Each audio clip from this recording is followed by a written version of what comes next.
Hello friends, स्वागत है आपका ग्रुप क्लास में। चलिए देखते हैं हिंदी की श्रृंखला में 25 इंपॉर्टेंट क्वेश्चन जो सभी प्रतियोगी परीक्षाओं के लिए अति महत्वपूर्ण है।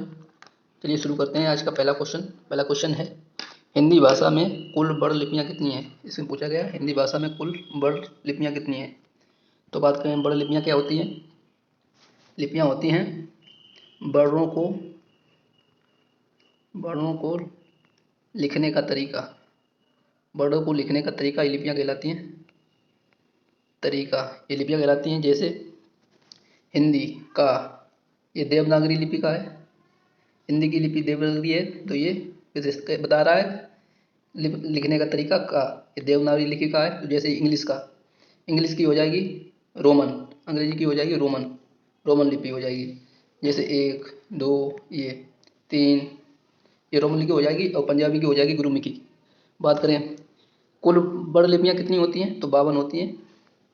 बात करें और कुछ एडिशनल इंफॉर्मेशन की, जैसे संयुक्त व्यंजन कितने होते हैं हिंदी में। संयुक्त व्यंजन 4 होते हैं। कौन कौन से होते हैं? शत्र, त्रक और श्रा, त्रा और ज्ञा, ये 4 होते हैं। श्रा, श, त्रा, ज्ञा। बात करें श्रा की, ये किससे मिलकर बनता है? श्रा प्लस रा से। बात करें श्रा की, ये कैसे बनता है? का प्लस सा से। बात करें त्रा की, ये ता प्लस रा से बनकर बनता है। बात करें ज्ञा की, ये बनता है जा प्लस वहाँ से, जा प्लस वहाँ से। बात करते हैं अंतस्थ व्यंजन की, कितने होते हैं अंतस्थ व्यंजन? अंतस्थ व्यंजन 4 होते हैं। कौन कौन से होते हैं? या होता है, रा होता है, ला होता है, बा होता है। और या और बा को अर्ध स्वर बोलते हैं, इनको अर्ध स्वर बोलते हैं। बात करें रा को प्रकंपित बोलते हैं, प्रकंपित या लुंठित। रा को प्रकंपित या लुंठित व्यंजन बोलते हैं। ला को पार्श्विक बोलते हैं, पार्श्विक व्यंजन, पार्श्विक व्यंजन। बात करें क्वेश्चन नंबर 2 की, शुद्ध वर्तनी वाला पूछा गया है इसमें। ऑप्शन नंबर 1 स्वतंत्र, ऑप्शन नंबर बी स्वतंत्र, ऑप्शन नंबर सी स्वतंत्र, ऑप्शन नंबर डी स्वतंत्र है। तो इसका आंसर हो जाएगा, देख लीजिए ये ऐसे लिखा जाता है स्वतंत्र। बात करें कुछ और वर्तनी की, जैसे यौवनावस्था, यौवनावस्था बताएंगे ये सही लिखा है या गलत। यौवनावस्था, बिनोला, बिनोला। लिपि बताएंगे सही लिखा है गलत। लिपि इतने देख लेते हैं। यौवनावस्था नहीं होता है, ये कोई शब्द नहीं होता, युवावस्था होता है, युवावस्था।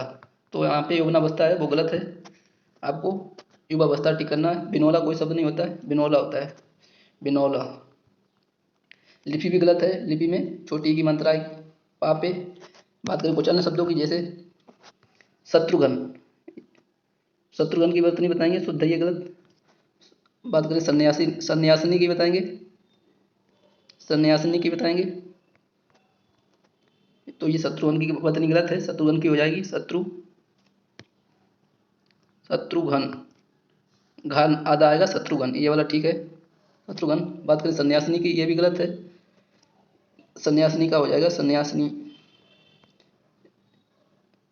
अनुसार लगाएंगे ऊपर, जैसे सन्यास लिखा जाता है, सन्यास देख लीजिए, सन्यास आप लोग ऐसे लिखे आते हैं जो कि गलत है। सन्यास हो जाएगा ऐसे, अनुसार की ऊपर बिंदी लगेगी, ये सन्यास ठीक है। वैसे भी सन्यासिनी भी गलत था, ये वाला सन्यासिनी ठीक है। बात करें क्वेश्चन नंबर 3 की, वाक्य एवं वर्तनी शुद्ध किसकी है। इसमें पूछा गया शुद्ध वर्तनी किसकी है। ऑप्शन नंबर ए की श्रृंखला और श्रृंगार की, ऑप्शन नंबर बी अनुकृति अनुकृति की। तो इसमें पूछा गया कौन सा शब्द सही है। बात करें श्रृंगार की, ये गलत लिखा हुआ है, श्रृंखला भी गलत लिखा है। श्रृंगार की बात करें कैसे लिखा जाता है, श्रृंगार में ये नीचे वाली ये नहीं आएगी, इसमें डबल ये नहीं आएगी, सिर्फ इतना ही रहेगा श्रृंगार, श्रृंगार, श्रृंगार। और श्रृंखला में भी यही रहेगा, श्रृंखला में भी यही रहेगा। तो ये दोनों गलत हो गए। बात करें ऑप्शन नंबर बी की, ये तो ठीक लिखा है अनुकृति, ये गलत लिखा हुआ है। अनुकृति कोई शब्द नहीं होता है, अनुकृति कोई शब्द नहीं होता है, अनुकृत बोल सकते हैं, अनुकृत ये बोल सकते हैं। तो इसमें हो जाएंगे दोनों गलत, ऑप्शन नंबर डी। बात करें क्वेश्चन नंबर 4 की, फिसलन है विशेषण है, क्रियापद है, भाववाचक संज्ञा है या क्रिया विशेषण है? तो बताएंगे फिसलन क्या है। विशेषण है, क्रियापद है, भाववाचक संज्ञा है या क्रिया विशेषण। तो क्रिया की विशेषता तो कोई बता नहीं रहा, तो ये तो होगा नहीं। जैसे क्रिया विशेषण की बात करें, जैसे वह तेज दौड़ता है, वह तेज दौड़ता है, तो इसमें क्रिया की विशेषता बताई जा रही है, कैसे दौड़ता है, तेज। क्रिया विशेषण ये हो गया। बात करें क्रियापद की, क्रियापद वो होती है जो धातु में लगती है, मूल धातु में लगती है, मूल धातु में जो लगती है उसे क्रिया बोलते हैं। जैसे खा, खा मूल धातु है, इसमें ना लग गई क्रियापद, तो हो गया खाना। तो ये क्रियापद भी नहीं है। भाववाचक संज्ञा की बात करें, ये 5 प्रकार से बनती हैं। ये अदृश्य होती हैं, अदृश्य होती है, जैसे प्रेम, क्रोध, प्यार, ये सब भाववाचक संज्ञा है। बात करें फिसलन एक भाववाचक संज्ञा है। जो भाववाचक में संज्ञा होती है, जो अदृश्य होती है, हमने बताया भी आपको।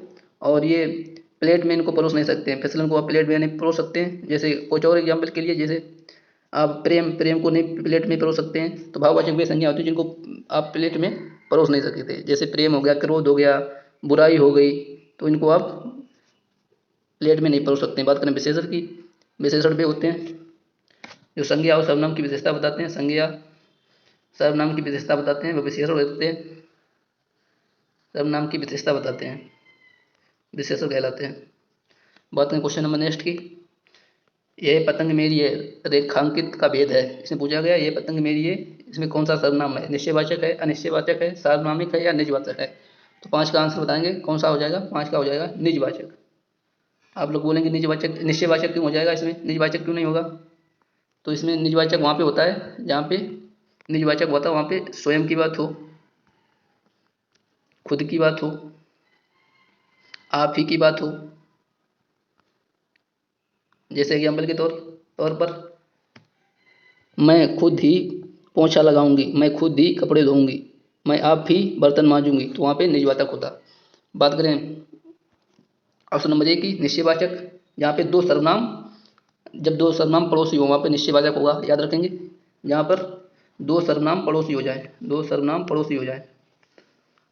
जाए, वहाँ पे निश्चयवाचक होता है। जैसे ये भी सर्वनाम है और मेरी भी ये भी सर्वनाम है, तो यहाँ पे निश्चयवाचक होगा, यहाँ पे निश्चयवाचक हो जाएगा। इसका आंसर 5वें का ए हो जाएगा। बात करें निश्चयवाचक सर्वनाम की, तो कोई, कुछ, ये सब अनिश्चयवाचक हो जाएगा। जैसे कोई दरवाजे पर है, तो अनिश्चयवाचक सर्वनाम हो जाएंगे। बात करें सार्वनामिक विशेषण की, इसमें इसका एग्जाम्पल क्या हो जाएगा, इसका हो जाएगा यह पतंग मेरी है, यह पतंग मेरी है। ये होता तो सार्वनामिक विशेषण होता। अब बोलेंगे क्यों होता, जैसे सर्वनाम के बाद तुरंत संज्ञा आ जाए। ये देखिए सर्वनाम है और पतंग संज्ञा है, यहाँ पे सर्वनाम के बाद तुरंत संज्ञा आ जाए वहाँ पे सार्वनामिक विशेषण होता है।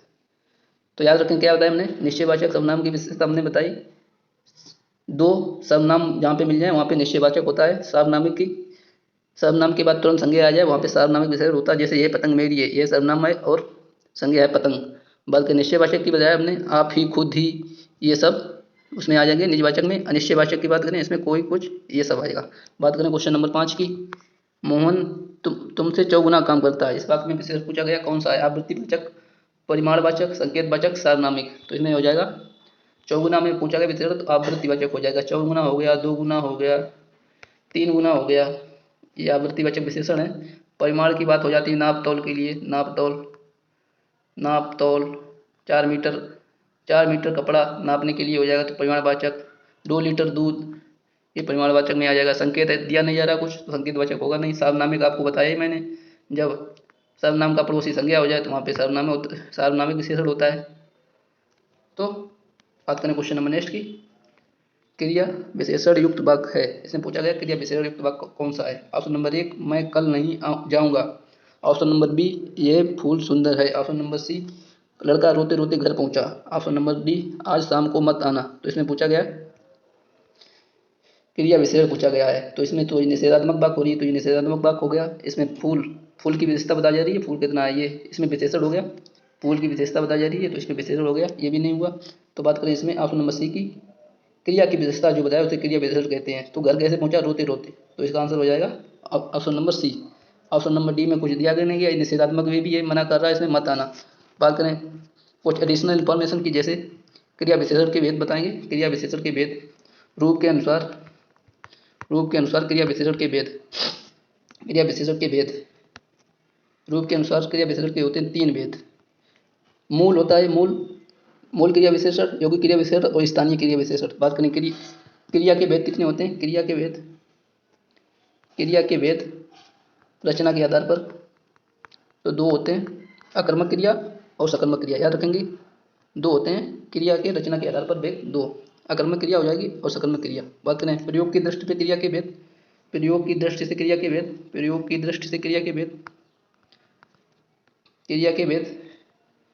तो ये हो जाएंगे 4। बात करें क्वेश्चन नंबर नेक्स्ट की, पुल्लिंग पूछा गया कौन सा आएगा? इसमें पुल्लिंग शब्द पूछा गया है दृष्टि, नृप, घाघरा, रात्रि। तो इसमें पूछा गया बस पुल्लिंग शब्द की पहचान है। आप इसमें विशेषण मेरा मेरी मेरा लगा लेके देख लेंगे, अगर उसे मिल रहा है तो पुल्लिंग होगा, विशेषण लगा लेंगे।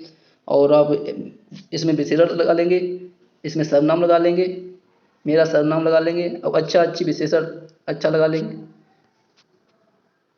अच्छा लगा लेंगे और क्रिया लगा के देख लेंगे, रहा है, चुका, ये लगा के देख लेंगे। अगर इनसे जवाब मिल रहा है तो पुल्लिंग हो जाएगा।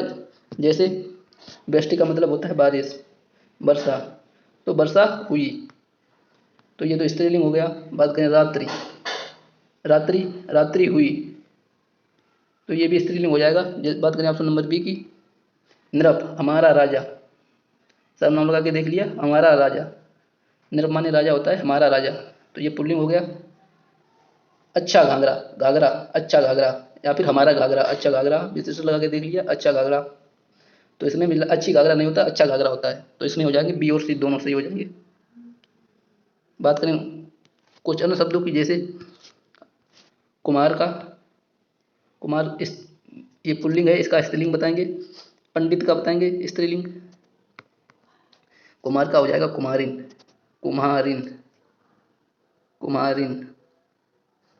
पंडित का हो जाएगा पंडिताइन। देख लेंगे, कुमार का कुमारिन, पंडित का पंडिताइन, और भवदीय का बताएंगे, भवदीय का स्त्रीलिंग बताएंगे, और चौबे का बताएंगे स्त्रीलिंग। भवदीय का हो जाएगा भवदिया, चौबे का हो जाएगा चौबाइन। बात करें क्वेश्चन नंबर नेक्स्ट की, लड़के को बुलाओ, इसका बहुवचन पूछा गया, क्या होगा? लड़के को बुलाओ का सामान्य बहुवचन होगा ऑप्शन नंबर 1 सभी लड़के को बुलाओ, ऑप्शन नंबर बी सभी लड़कों को बुलाओ, ऑप्शन नंबर सी लड़कों को बुलाओ, ऑप्शन नंबर डी लड़के को बुलाओ। तो इसका आंसर हो जाएगा, इसका बहुवचन पूछा गया लड़कों को बुलाओ, तो इसका हो जाएगा लड़के को बुलाओ, इसका बहुवचन पूछा गया, इसमें हो जाएगा लड़कों को बुलाओ। ऑप्शन नंबर बी में बिल्कुल माइनर गलती है, इसमें अनुसार ऊपर है ये, तो ये वाला नहीं होगा इसलिए, तो इसका आंसर हो जाएगा लड़कों को बुलाओ। बात करें क्वेश्चन अन्य जानकारी की, जैसे जो सदा एक वचन में हमेशा प्रयोग होते हैं, जैसे सदा एक वचन में प्रयोग होने वाले, जैसे जनता हो गया, क्रोध हो गया, दया हो गया, प्रेम हो गया, प्यास हो गई, भूख हो गई, पानी हो गया, सभा हो गई, हवा हो गई, कृपा हो गई, वर्षा हो गई, सामान हो गया। तो सदा एक वचन में कौन कौन सी रहते हैं? सदा एक वचन की बात करेंगे, जनता, क्रोध, दया, प्रेम, प्यास, भूख, पानी, सभा, हवा, कृपा, वर्षा, सामान, ये सदा एक वचन में प्रयोग होते हैं, एक वचन शब्द हैं ये। बात करें क्वेश्चन नंबर नेक्स्ट की, 10वां क्वेश्चन है, पूर्ण भूतकाल का उदाहरण है।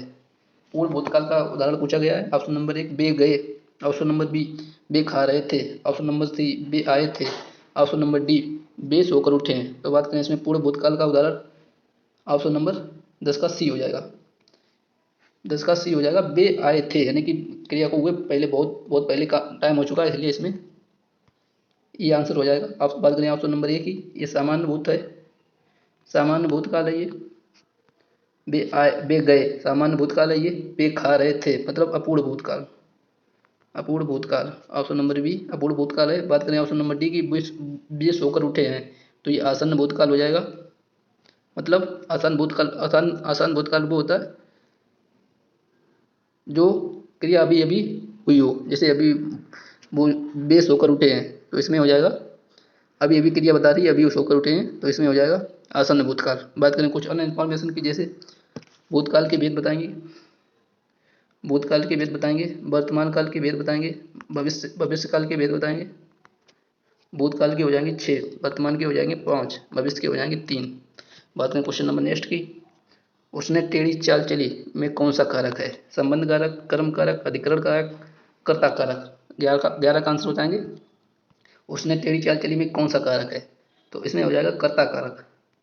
उसने आ रहा है, ने इसमें आ रहा है, कर्ता ने इसकी विभक्ति होती, कर्ता ने।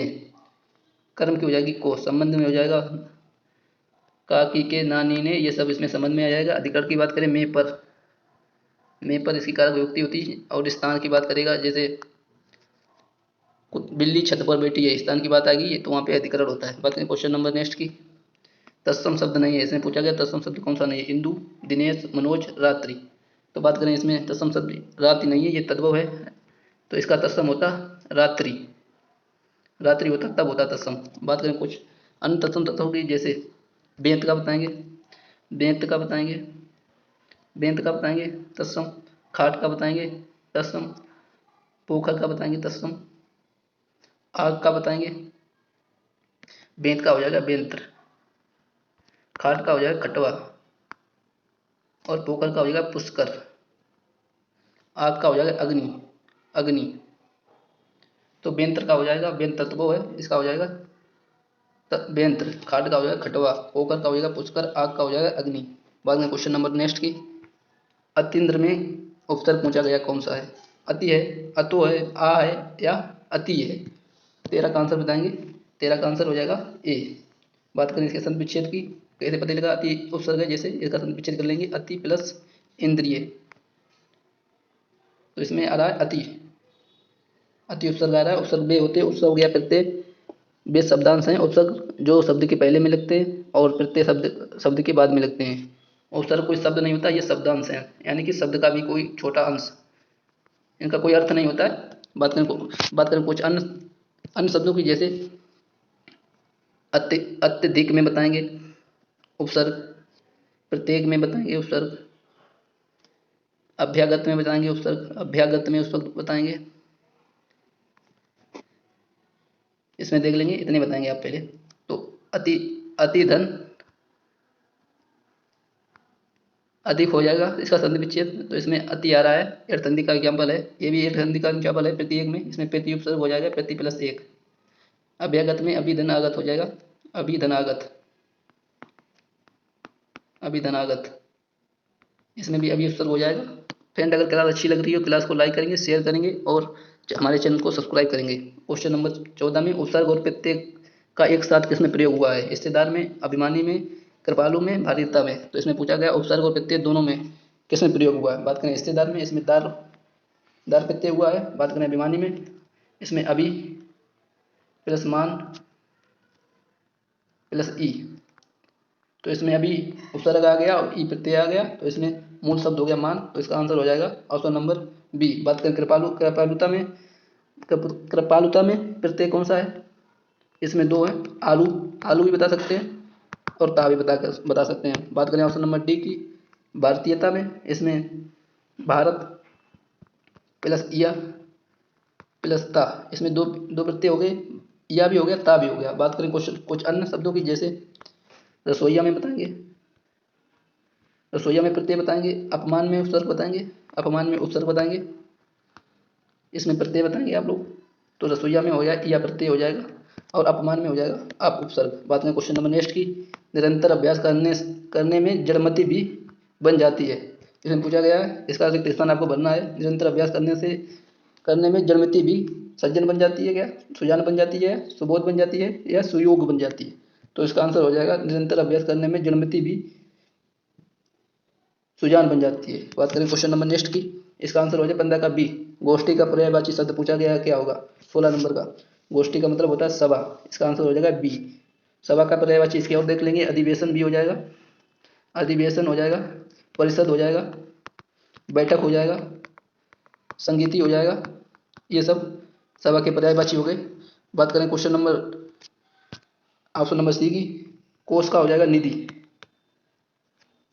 काया का हो जाएगा तनु, शरीर, देह, ये सब इसके हो जाएंगे पर्यायवाची। बात करें क्वेश्चन नंबर 17 की, सैंधव। सैंधव का आशय निम्न में से कौन सा नहीं होता, यानी कि सैंधव का पर्यायवाची इसमें से कौन सा नहीं है, नमक, सोना, घोड़ा या समुद्र। तो इसका हो जाएगा 17 का बी। सैंधव का सोना नहीं होता है। सोना की बात करें इसके पर्यायवाची हिरण्य, हिरण्य, जातरूप, हाटक, ये सब सोना के पर्यायवाची होगी। बात करें घोड़ा की तो इसको बोल सकते है तुरंग, रविसूत, रविसूत और बाजी, अश्व। तो घोड़ा के हो गए है, हो गया तुरंग, हो गया रविसूत, हो गया बाजू, हो गया अश्व, हो गया।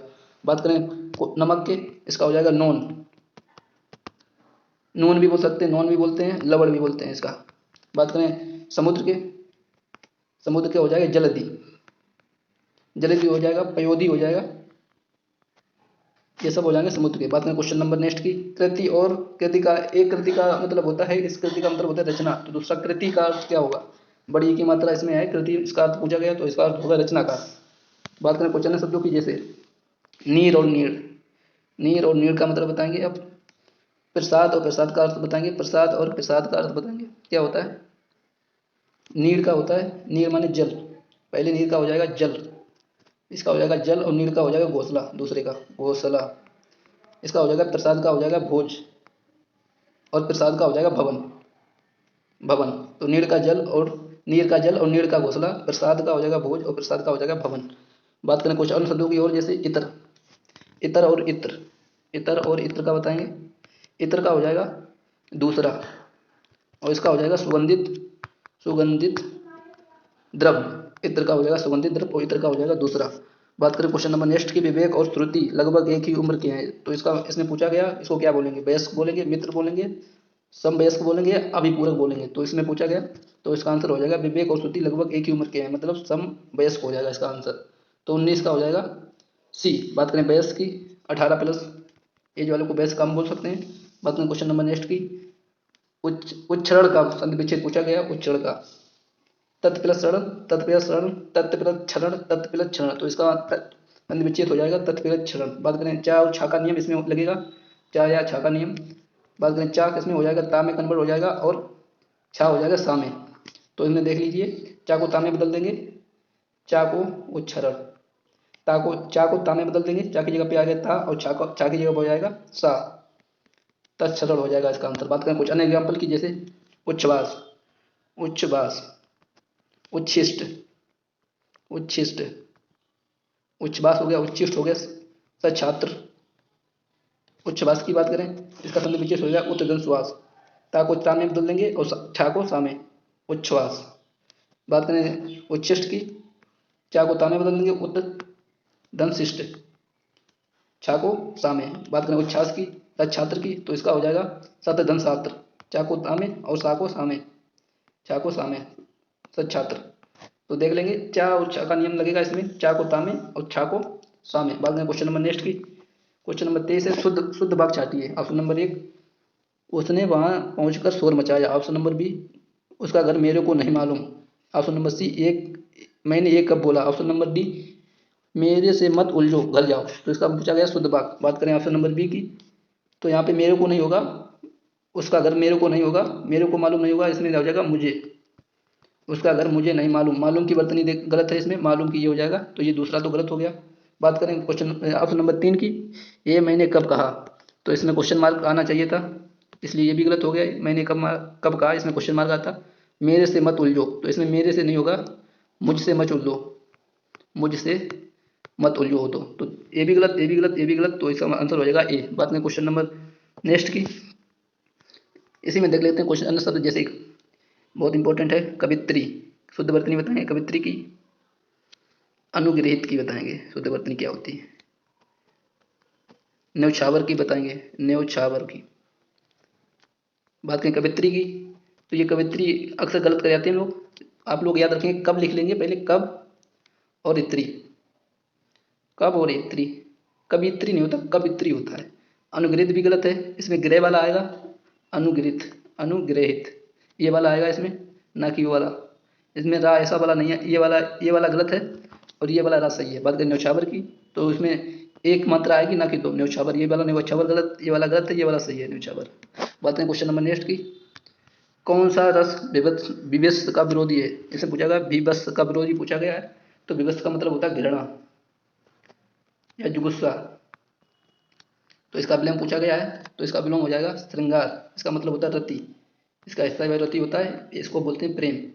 तो इसका विवश का हो जाएगा, इसका अर्थ होता है घृणा या जुगुस्सा, इसका हो जाएगा रति या प्रेम। बात करें भयानक का स्थायी भाव होता है भय, भयानक का भय होता है, वीर का होता है उत्साह, वीर का होता है उत्साह, करुण का होता है शोक। बात करें क्वेश्चन नंबर नेक्स्ट की। साथियों अगर क्लास अच्छी लग रही है तो क्लास को लाइक करेंगे, शेयर करेंगे अपने फ्रेंडों के बीच में, और चैनल को सब्सक्राइब करेंगे, बेल आइकन को प्रेस कर लेंगे। और इसी तरीके को आप 25 क्वेश्चन रोजाना आपको मिलते रहेंगे, जो सभी प्रतियोगी परीक्षाओं के लिए अति महत्वपूर्ण है। बात करें क्वेश्चन नंबर 23 की। जहाँ गांठ वहाँ रस नहीं, ये जाने सब कोई। इसमें पूछा गया कौन सा अलंकार है? जहाँ गांठ वहाँ रस नहीं, ये जाने सब कोई। तो इसमें पूछा गया कौन सा अलंकार है? तो इसमें एक रस शब्द के दो अर्थ हैं। जैसे रस, एक तो रस हो गया मजा, और एक रस हो गया गन्ने का रस, गन्ने का रस। तो जहाँ पे एक शब्द के अनेक अर्थ होते हैं, वहाँ पे सलिस अलंकार होता है। और देख लेंगे इसमें गांठ, गांठ शब्द के भी दो अर्थ हैं। एक गन्ने की गांठ, गन्ने की गांठ, वहाँ पे रस नहीं होता है। और एक रिश्तों में जो गांठ पड़ जाती है तो उसको ईर्ष्या बोलते हैं। तो यहाँ पे सलेस हो जाएगा। एक शब्द के अनेक अर्थ होते हैं, वहाँ पे सलेस अलंकार होता है। बात करें उपमा की, जहाँ पे तुलना होती है सी सा सम, ये सब आते हैं, वहाँ पे उपमा अलंकार होता है। बात करें क्वेश्चन नंबर नेक्स्ट की। रस्सी को सांप समझ लेना, इसका अर्थ क्या होता है?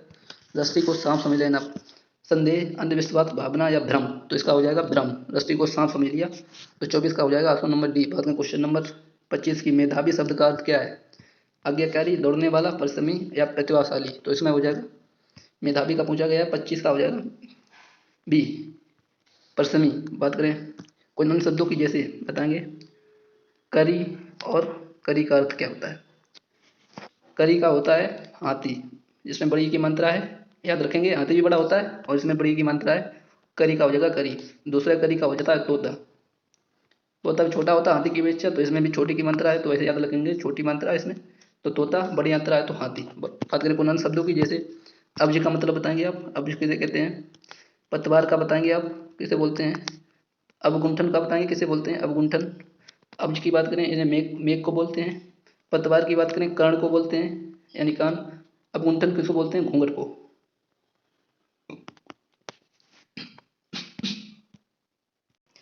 बात करते हैं आज की लास्ट क्वेश्चन की। क्वेश्चन नंबर 26 है, मिलजुल मन किसकी रचना है? मिलजुल मन किसकी रचना है? चित्रा मुद्गल की, मृदुला गर्ग की, नासिया शर्मा की या ममता कालिया की? तो मिलजुल मन की बात करेंगे, ये मृदुला गर्ग की रचना है। इनकी और रचनाएं देख लेंगे कौन कौन सी है। कठगुलाब, कठगुलाब, चितकोबरा, कठगुलाब, चितकोबरा, जादू का कालीन और अनित्य।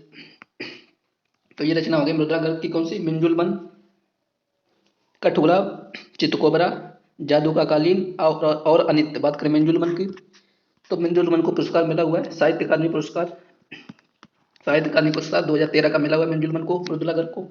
बात करें नासिया शर्मा की, इनकी रचनाएं विशेष रूप से जैसे ठीकरे की मंगनी, ठीकरे की मंगनी, ठीकरे की मंगनी और अच्छे वट, अच्छे वट, पारिजात। नासिया शर्मा को पारिजात के लिए साहित्य अकादमी पुरस्कार मिला हुआ है, पारिजात के लिए साहित्य अकादमी पुरस्कार मिला हुआ है, पारिजात, इसके लिए साहित्य अकादमी पुरस्कार, साहित्य अकादमी पुरस्कार 2016 का मिला हुआ है। तो नासिया शर्मा की कौन कौन सी रचनाएं होगी? ठीकरे की मंगनी, अच्छे वट और पारिजात 2016 के लिए साहित्य अकादमी पुरस्कार। बात करें ऑप्शन नंबर ए की, चित्रा मुद्गल की रचनाएं कौन सी होगी? आवा हो गया, पोस्ट बॉक्स नंबर, आवा पोस्ट बॉक्स नंबर और नाड़ा सुपारा, इनकी होगी चित्रा मुद्गल की रचना। बात करें ममता कालिया की, इनकी कौन सी रचना है? इनकी हो गई बेघर, दुक्कम सुक्कम, दुक्कम सुक्कम, सुक्खम, दुक्कम सुक्कम, दुक्कम सुक्कम के लिए इन्हें व्यास सम्मान मिला है 2017 का, 2017 का व्यास सम्मान, 2017 का व्यास सम्मान दुक्कम सुक्कम के लिए। ममता कालिया को 2017 का व्यास सम्मान मिला हुआ। तो कौन कौन सी रचना बचाएं, मैंने आपको भी मिंजुलमन चित्रा किसकी रचना है? मृदुला गर्ग की। इनकी रचनाएं कौन सी हो गई? कठगुलाब, चितकोबरा, जादू का कालीन और अनित्य। और मिंजुलमन के लिए 2013 का साहित्य अकादमी पुरस्कार। निशा शर्मा की बात करेंगे, निशा शर्मा की ठीकरे की मंगनी, अच्छे वट और पारिजात। पारिजात के लिए 2016 का साहित्य अकादमी पुरस्कार। बात करें ममता कालिया की, बेगर, दुक्कम सुक्कम के लिए ब्यास सम्मान मिला 2017 का। बात करें चित्रा मुदगल की, इनकी होगी आबा पोस्ट बॉक्स नंबर नाड़ा सबारा, और आबा के लिए इन्हें पुरस्कार मिला है ब्यास सम्मान 2003 का। तो ये थे आज के 26 क्वेश्चन। कैसे लगे कमेंट बॉक्स में बताइएगा जरूर, और इसी तरीके की क्लास पाने के लिए चैनल को सब्सक्राइब कर लें, बेल आइकन को प्रेस कर लें। चलिए मिलते हैं नेक्स्ट क्लास में, तब तक के लिए थैंक यू, जय हिंद।